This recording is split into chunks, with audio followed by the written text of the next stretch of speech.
A lot of times, bro, emotions will have you going crazy. Emotions will have you doing stupid shit. Emotions will have you in an element that's not even yourself. And it's hard to explain that to people, from the outside looking in, because everything is based upon perception. But we're not judged by our intentions. We're always judged by our actions. So therefore, you have to be big on controlling your actions, even when your intentions are good. And that's the hardest part, right? So, like I said, I talked to some friends who definitely go into a panic. And when you're in a panic state, that's a state of confusion. And when you're in a state of confusion, you're going to do things that aren't even you. You're going to do things that you're going to regret. You're going to do things that can possibly mess up your timeline and put you in a loop cycle.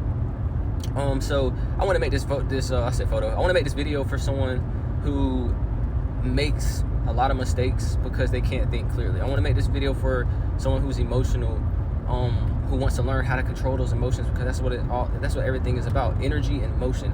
Controlling your energy, controlling your motion.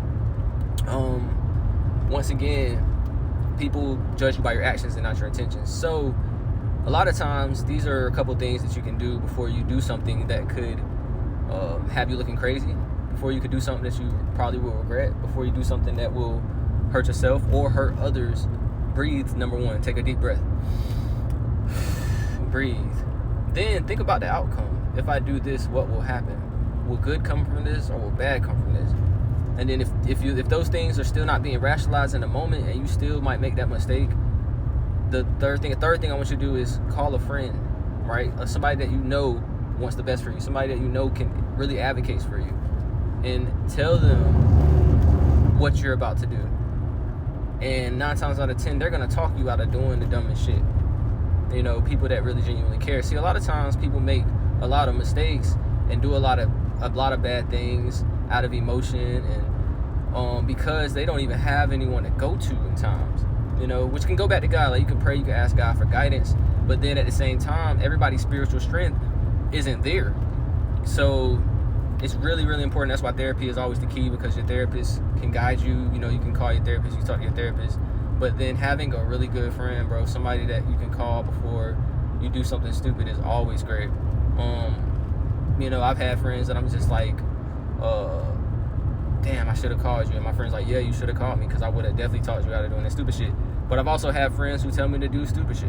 So once again, I just made this post to say, before you go out and you do something that could be drastic, that's not even you, that is just based off of panic and emotion, take a deep breath, call somebody who can definitely direct you into the right space and whatnot. That is all, man. But once again, we're all just out here trying to become our best versions. We're out here just trying to be better. We're all out here just trying to regulate our emotions, be better people. But that takes you controlling your environment. It takes you breathing, meditating. It takes you being around the right environments, the right people. And it really takes you to truly take time to understand individuals and truly understand yourself. Once you master self, you can master life. Love y'all. It's your brother, Ron the Sound Artist. See y'all next video. Yeah.